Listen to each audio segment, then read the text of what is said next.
Hello, everyone. I hope you got a nice break. As some of you may know, I'm Evan Anderson. I run our InventIP initiative, which is focused on fighting nation-sponsored intellectual property theft, and for that reason, we often focus on China.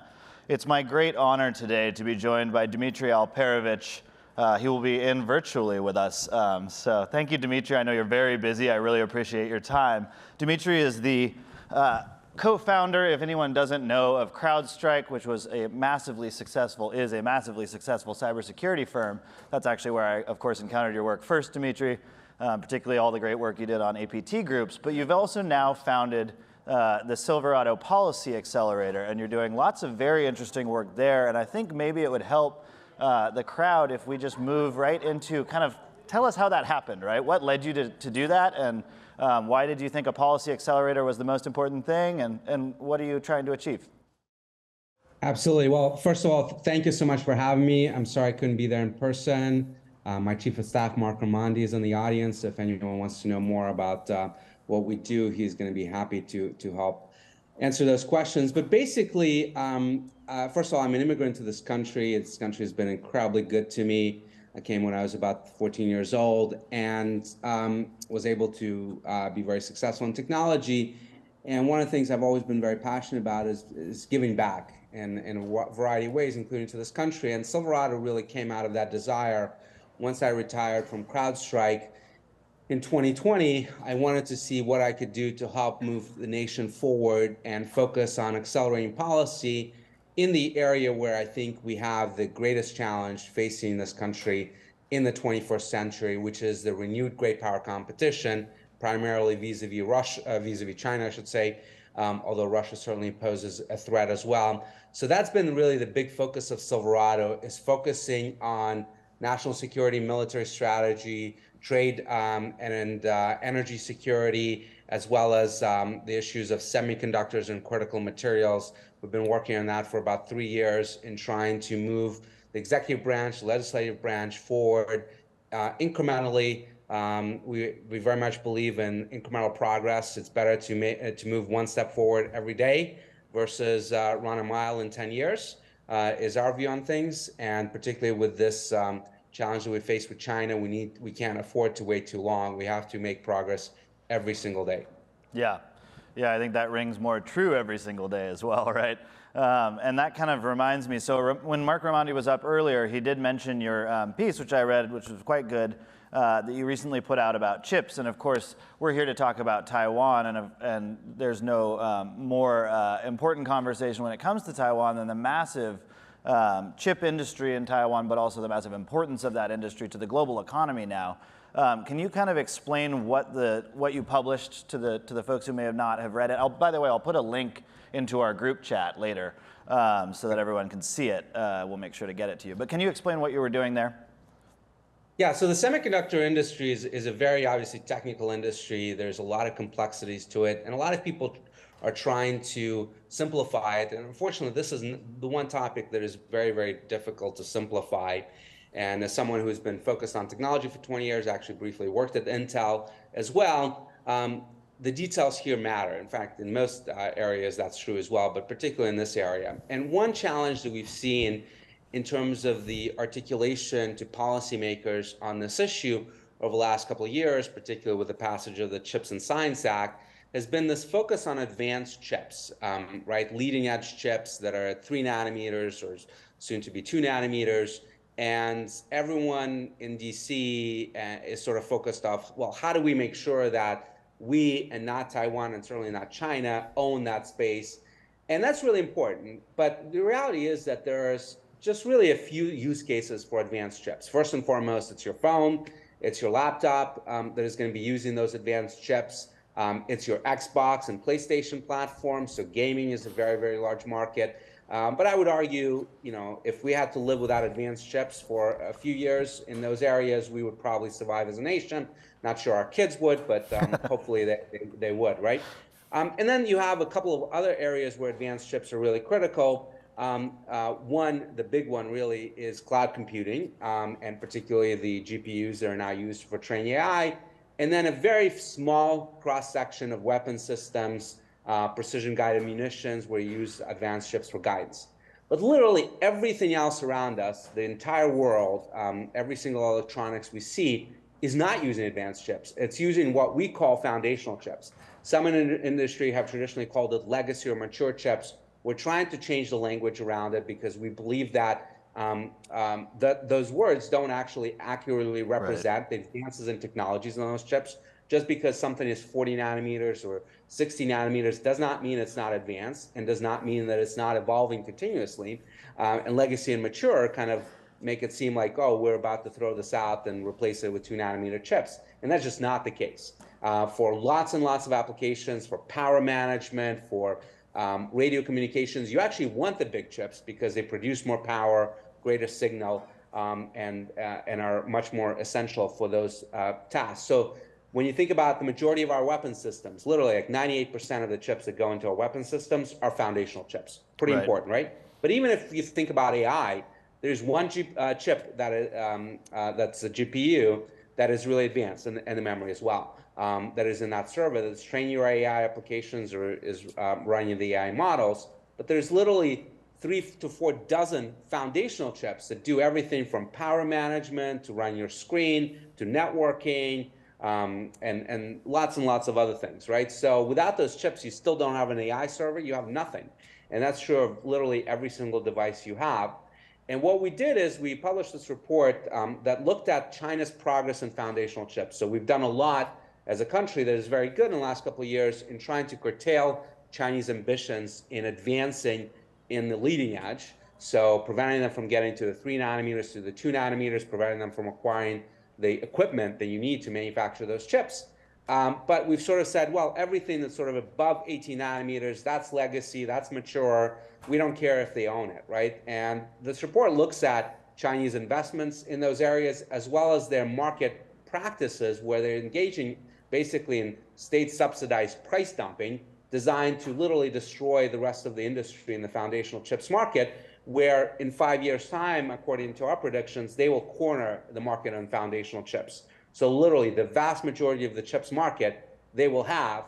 And yes, the West will continue to have, most likely, the lead on advanced chips. But again, without foundational chips, you don't have a single device. You don't even have a phone because you don't have the GPS, you don't have the power, you don't have the Wi-Fi, you don't have the accelerometer, you don't have the things that make that phone a phone.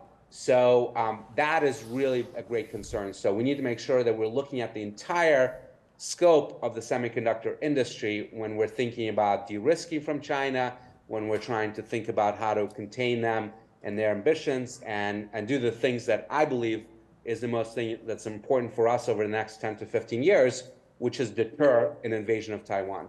Because that invasion, regardless of how it unfolds, will be a disaster for the world, for the United States in particular, and we have to deter that at all costs.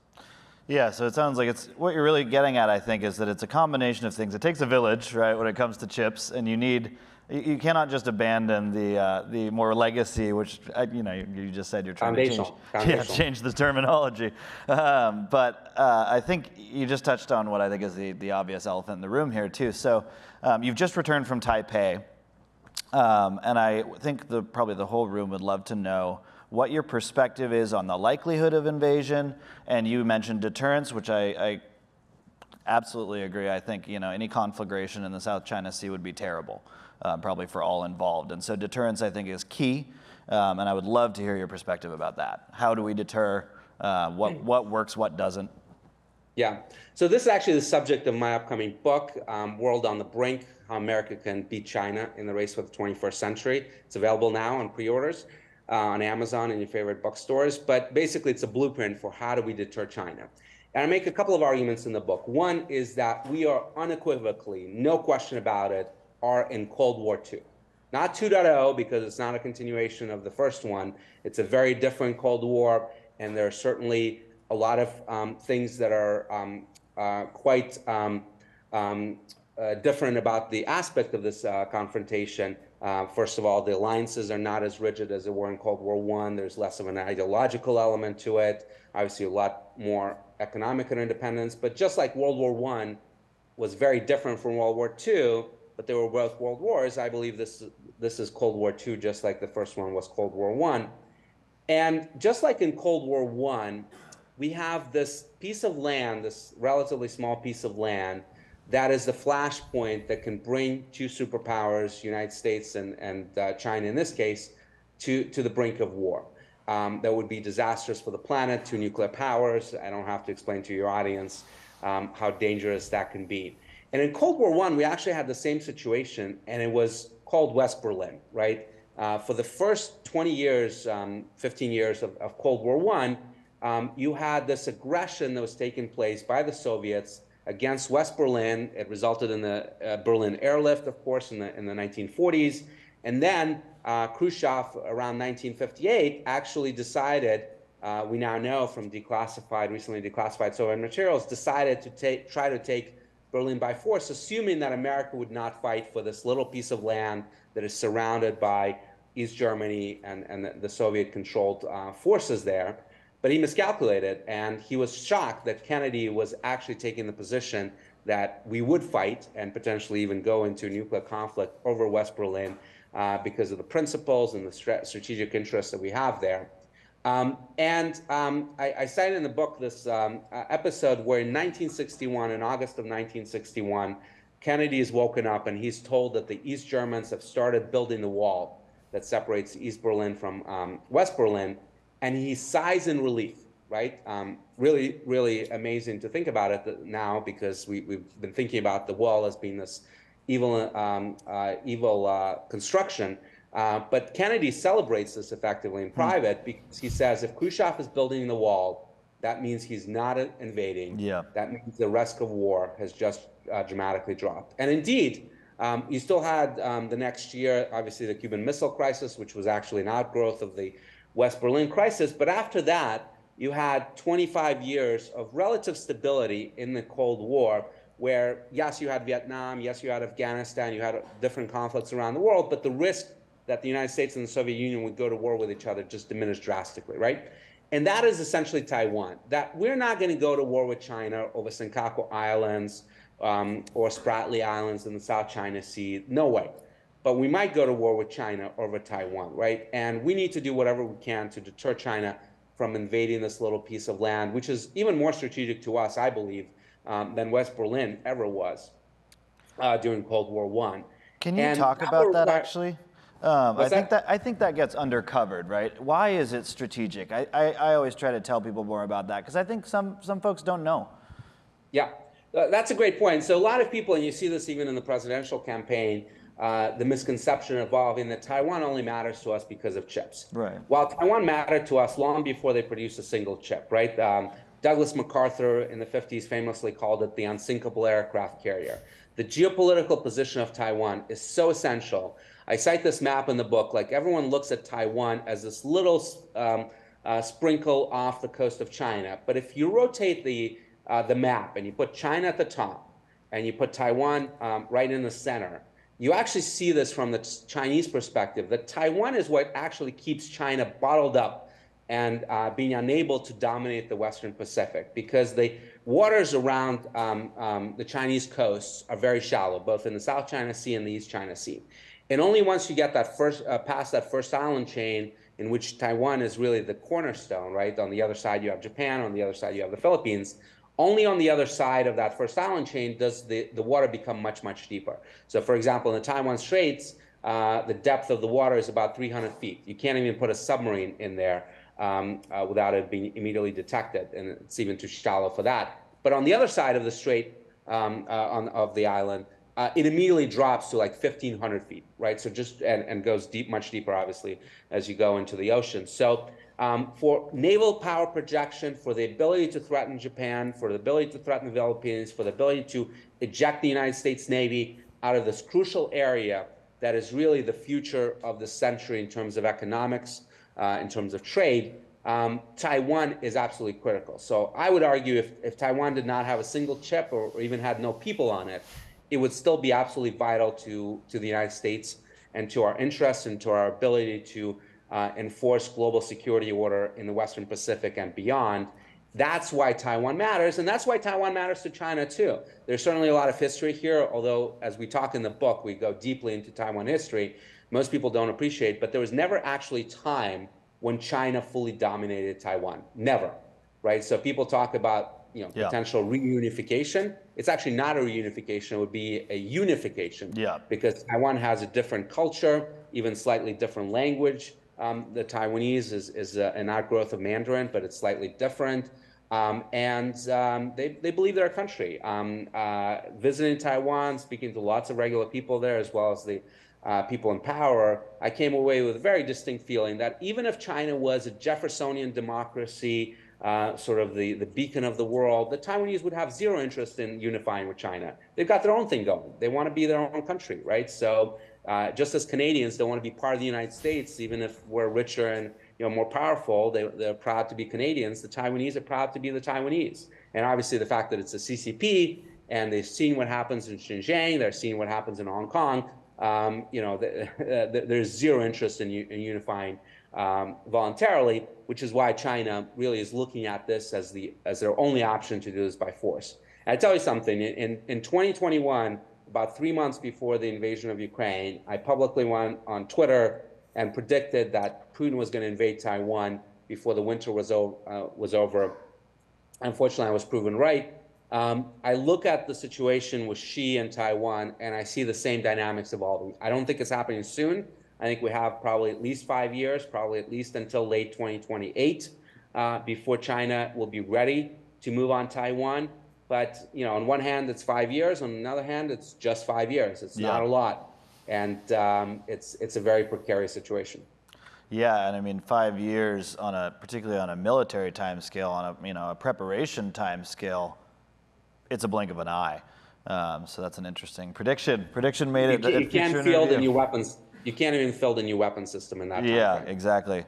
So I think with that being said, and having just been there, you were kind of talking about the national mood about wanting to continue on their own path in Taiwan. But do you feel what was your sense on your recent visit, particularly of the spirit? Like you mentioned Ukraine. I think it was really incredible seeing how much fighting spirit the Ukrainians had, and they obviously would not have been able to get this far without that fighting spirit. Do you see the same thing in Taiwan?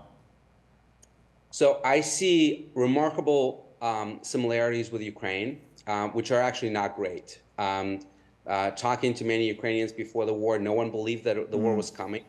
And a lot of them were actually not ready to fight.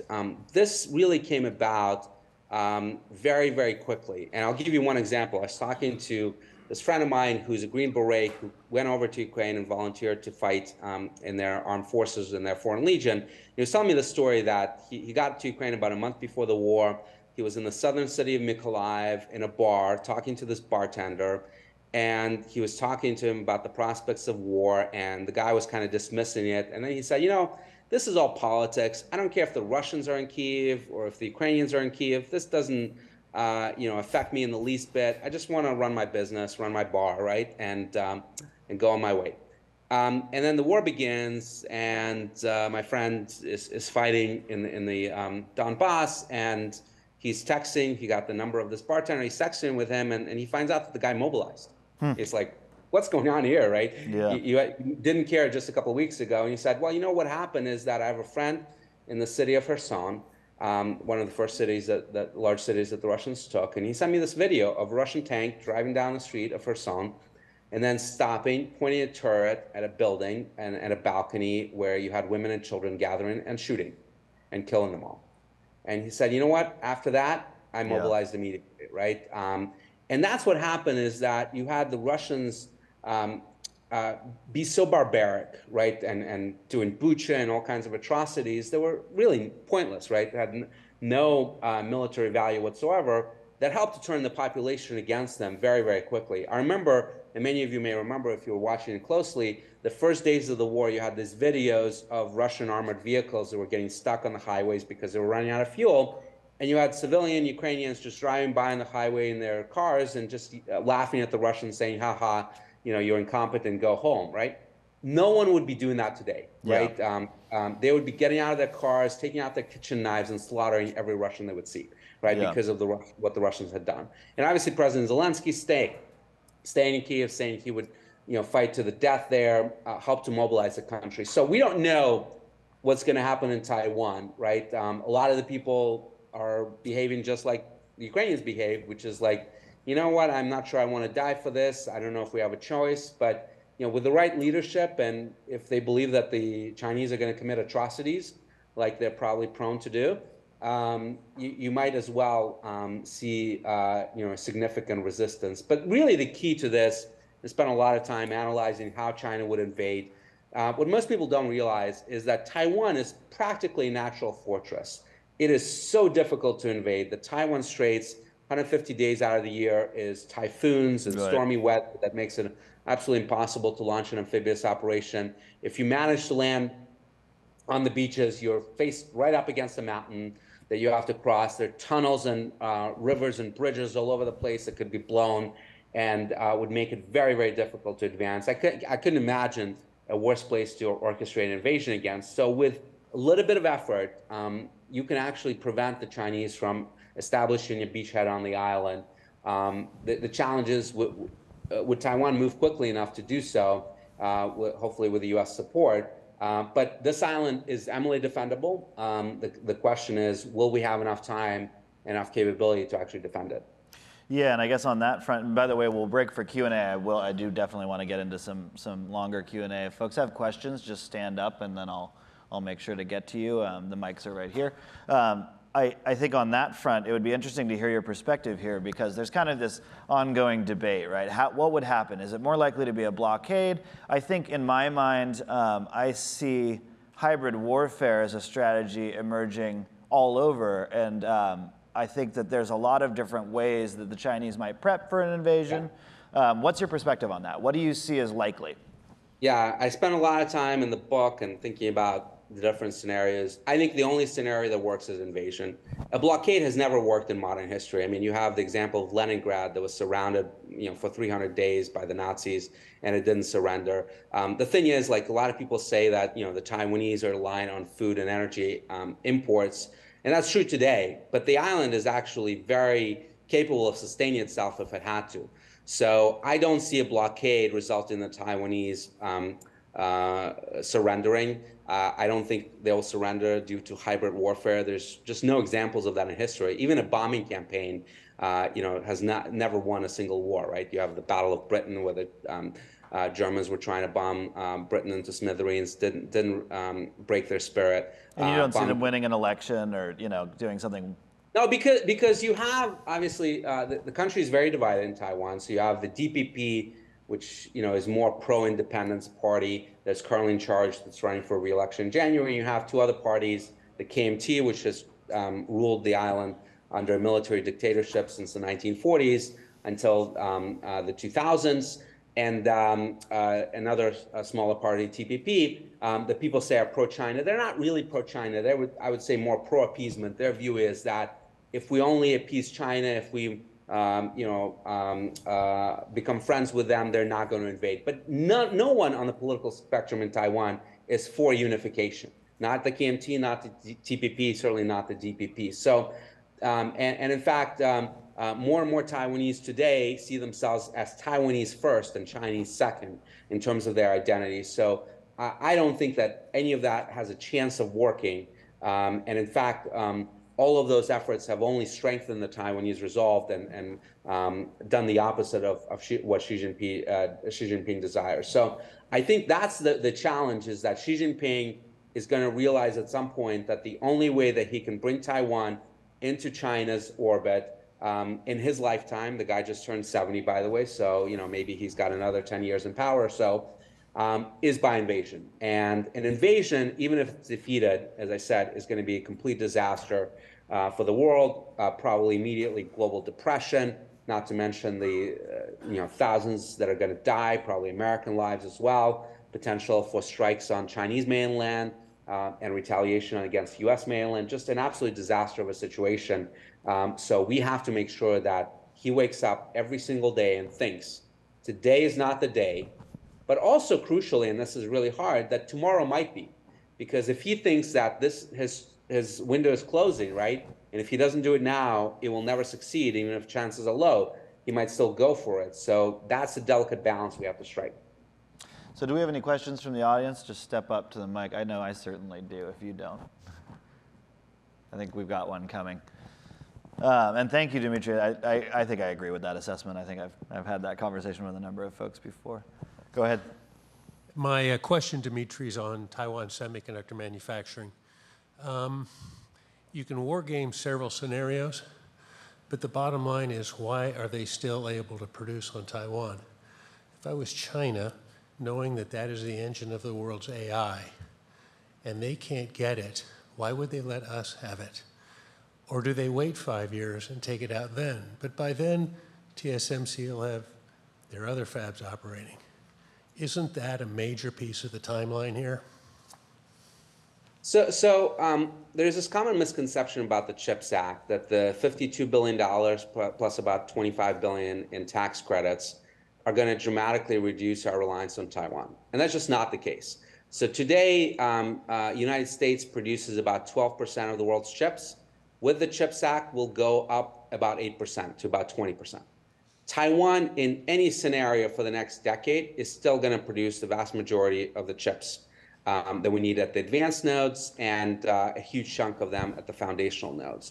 There's just too much capacity there that is not going to be replicated anywhere else, too much talent base. And by the way, China needs it too. China is relying on Taiwan just as we are, and are becoming more so on the advanced side as their own industry is not able to to manufacture those advanced chips because of the U.S. export controls. So it's a double-edged sword. Yes, China can destroy those fabs, but that's going to be a lot like shooting itself in the foot and shooting the whole world in the foot, because it's not just the United States. Literally, the entire world depends on microelectronics manufactured in Taiwan. So it will instantly cause a global depression. And guess who's going to get the blame for it? China. So they have to walk this very carefully. And if they orchestrate an invasion, I'm sure they will try to think about a way to do that in a way that keeps those fabs operational so that they can grab them and continue operating them. That will be very, very difficult, because even minor power disruptions will cause problems for the clean rooms. And obviously, there is potential for the Taiwanese to destroy them. There's potential for the U.S. to destroy them. So it's part of the challenge of that China faces in planning this invasion. Yeah. All right, we have another question over here. You sort of just answered my question, which is, conversely, what would the U.S. do to those fabs in Taiwan do if China did have some success in an invasion? Yeah, so I think very likely we would take action against them if we actually think that China is about to actually succeed and take over the island. There's other ways, by the way, we can destroy them too. There's ability to brick some of those equipment machines remotely. Those fabs are completely reliant on Western equipment coming from the US, from Netherlands, from Japan. So you shut that off, you shut off the maintenance for that, and those fabs don't run.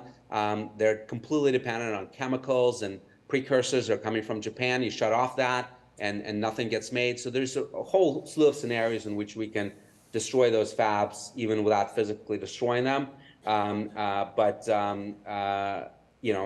might very well decide to take action if we think all is lost. But we're a long way from that, hopefully. Over here. Dimitri, Rich Marshall, good to see you again. Thank you very much, my friend. I was recently in Japan in December associated with TSMC activities, and they're building a very large facility in the southern tip of Japan, which traditionally is the theoretical invasion point for China, since it's the closest proximity. It's Yakamoto area. The facility is supposedly a fab plant, but it is over-designed for a fab plant. I physically visited it. They will not let any Japanese inside. They're ignoring, and presumably violating, Japanese environmental considerations. Everyone who works there is from, quote, Taiwan. I'm sure you're aware of that. I would be interested in hearing your views. Thank you. I'm actually not familiar with that specific facility, Rich, so I'd have to look into it. Well, on that note, we are at time, but thank you so much, Dimitri, for everything. I know you were very busy today, and you were rushing through traffic probably to make it to this, and it means a lot to us, and this has been fascinating. I think it's probably the geopolitical issue of our era, particularly in the Pacific region. So, yeah. Thanks for having me. A lot more on this in my book, so hopefully people can check it out. Yeah, I put the link up, so you can pre-order Dimitri's book. The WhatsApp group for this conference has that link in it. You can find it there. Great. Thank you. You already got orders. Thank you.